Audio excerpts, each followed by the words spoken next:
ఈరోజు బైబిల్లో నుండి ఆదికాండం 28వ అధ్యాయాన్ని ధ్యానించుకుందాం. ఇదిగో ఈ ఆదికాండం 28వ అధ్యాయంలోకి వచ్చేసరికి రెబ్కా ఇస్సాకులు యాకోబుని పిలిచి, యాకోబా, నీ అన్న కానానీయులను వివాహం చేసుకున్నాడు. ఇదిగో వాళ్ళు మమ్మల్ని చాలా నిష్ఠూర పెడుతున్నారు. వాళ్ళని బట్టి మేము విసిగిపోయాం. అందుని బట్టి నువ్వు ఈ కానానీయులను ఎవరిని వివాహం చేసుకోవద్దు.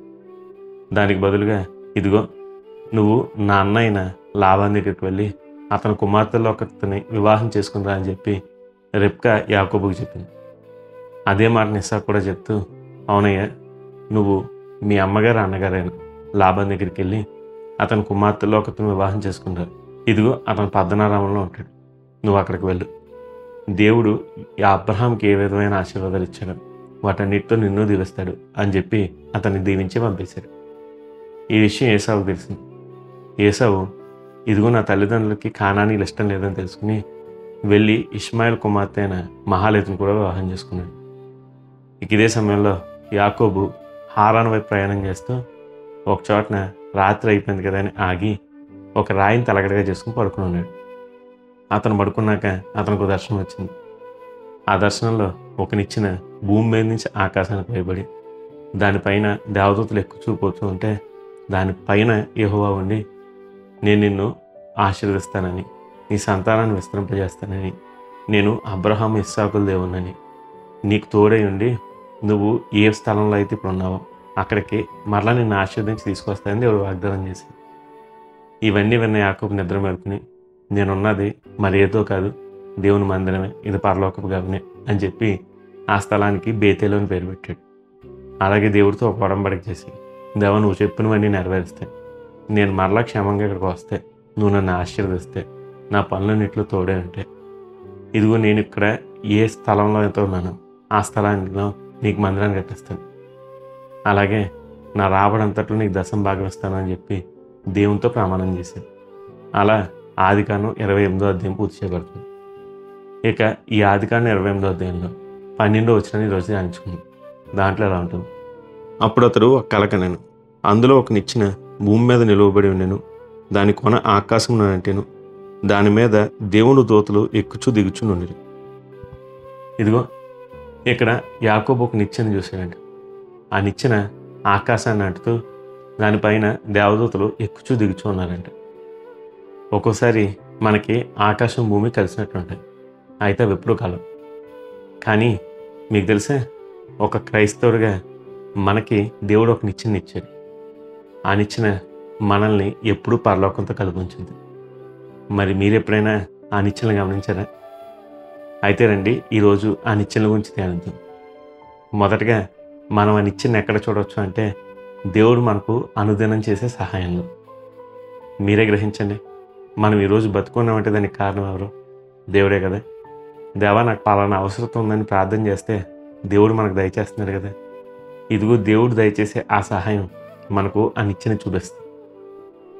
మనకున్న ప్రతి అక్కరను దేవుడు సమయోచితంగా సమయానుసారంగా తీరుస్తూ ఉన్నాడు. ఆయన మనకు సహాయం చేసిన ప్రతిసారి మనం దేవుడు పరలోకం నుంచి నేరుగా మనకు సహాయం చేయడం చూడవచ్చు. ఇదిగో పరలోకం నుంచి నేరుగా మనకు వస్తుంది చూశారు. ఆ సహాయం మనకి యాకోబు చూసిన నిచ్చెన గుర్తు చేస్తుంది. దేవుడు మన అవసరాలన్నీ ఎరుగున్నాడు. ఆయన మనకు అనుదినం తప్పక సహాయం చేస్తున్నాడు. ఆయన మన ప్రతి ప్రార్థన అంటున్నాడు. మనం అడిగి ఊహించిన దానికంటే అత్యధికంగా దయచేస్తున్నాడు. అందుని బట్టి అనుదినము మిమ్మల్ని పోషిస్తున్న దేవుణ్ణి, ఆయన పోషించే విధానాన్ని ఎప్పుడూ జ్ఞాపకం పెట్టుకోండి. ఇదిగో మనకు కలిగే ఈ సహాయం నేరుగా పయనించగలుగుతుంది. ఆ సహాయం పొందుకున్న ప్రతిసారి మీరు యాకోబు చూసిన ఈ నిచ్చెన జ్ఞాపకం చేసుకోండి. అవును దేవా, యాకోబు మాత్రమే కాదు, నేను కూడా ఆ నిచ్చెన చూడగలుగుతున్నాను.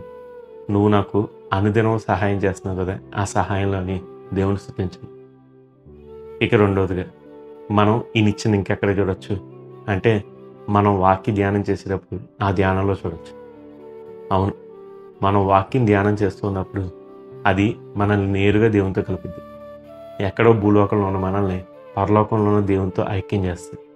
ఆయన మాటలు వినేలా చేస్తే, ఆయనతో మాట్లాడే అనుభవం దయచేస్తుంది. అందుని బట్టి మీరు వాక్య ధ్యానాన్ని అస్సలు నిర్లక్ష్యం చేయకండి. మనం వాక్యం ధ్యానిస్తూ ఉంటే దేవుడు మనతో మాట్లాడడానికి అవకాశం ఇచ్చినట్టు అవుతుంది. అందుకే ప్రతిరోజు అట్లీస్ట్ 3 అధ్యాయాలు చదవడానికి ప్రయత్నించండి. చదివిన వాక్యాన్ని నెమరు వేసుకుంటూ ఉండండి. ఇదిగో మీరు చేసే ఆ ధ్యానంలో దేవుడు మీతో అనేక విషయాలు మాట్లాడుతూ ఉంటాడు. ఇదిగో అలా దేవుడు మనతో మాట్లాడుతున్నప్పుడు యాకోబు పొందిన అదే నిచ్చెన అనుభవాన్ని మనం కూడా పొందుకోవచ్చు. ఇక చివరిగా ఈ నిచ్చెన మనం ఇంకెక్కడ చూడొచ్చు అంటే ఇదిగో మన విశ్వాసంలోనే. మన విశ్వాసం మనకెప్పుడూ ఒక విషయాన్ని గుర్తు చేస్తూ ఉంటుంది. ఇక్కడ నేను కన్ను మూస్తే నేరుగా మరలా నా దేవుని సన్నిధిలోనే కన్ను తెరుస్తాను. ఇదిగో అదే ఈ విశ్వాసం అనే నిచ్చెన. ఇది మనకు ఎప్పుడు హృదయంలో ఉండాలి. విశ్వాసం ఎప్పుడు కొరత అయిపోకూడదు. ఇదిగో ఈ విశ్వాసాన్ని బట్టే మనం నీతివంతులుగా తెచ్చిపడ్డాం. ఈ విశ్వాసం మనల్ని ఎల్లప్పుడూ దేవునితో కలిపి ఉంచుద్ది.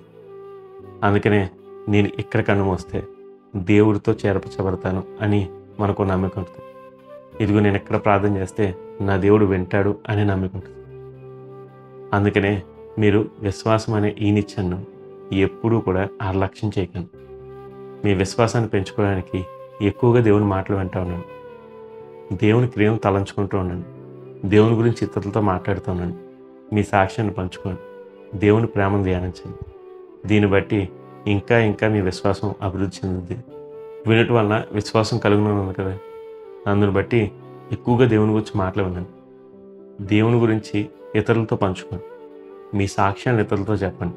దేవుని ప్రేమను ధ్యానించండి. దీన్ని బట్టి మీ విశ్వాసం ఇంకా హెచ్చించబడుతుంది. అలాగే అది మిమ్మల్ని ఎప్పుడూ ఆ నిచ్చెన వలె దేవునితో కలిపి ఉంచుతుంది. చూశారు కదా, దేవుడు మనకు సహాయం చేసే ఆ సహాయం మనకు ఆ నిచ్చెన జ్ఞాపకం చేస్తుంది. మనం దేవుని వాక్యాన్ని ధ్యానిస్తున్నప్పుడు ఆయన మాటలు వింటూ ఆయనతో మాట్లాడే అనుభవం పొందుతాం చూడు, అది మనకు ఈ నిచ్చెన జ్ఞాపకం చేస్తుంది. విశ్వాసం ఎప్పుడూ మనల్ని దేవునితో కలిపి ఉంచుతూ ఆ నిచ్చెన జ్ఞాపకం చేస్తుంది. మరి ఈరోజు మీరు ఈ నిచ్చెన చూడగలుగుతున్నారా? ఒకవేళ దేంట్లో అయినా మీకు లోటు ఉందా? దాని కొరకు దేవుని ప్రార్థించండి. మరి ఈరోజు చాలా చేద్దామా? చిన్న ప్రార్థన. పరలోకమున్న తండ్రి, దేవా, యాకోబు చూసిన నిచ్చెన చూపిస్తూ దేవతండి, మా జీవితంలో నువ్వు మాతో ఏ విధంగా కనెక్ట్ అయి ఉన్నావు దేవతండి, ఆ విషయాన్ని మాతో మాట్లాడినందుకు వందనాలు.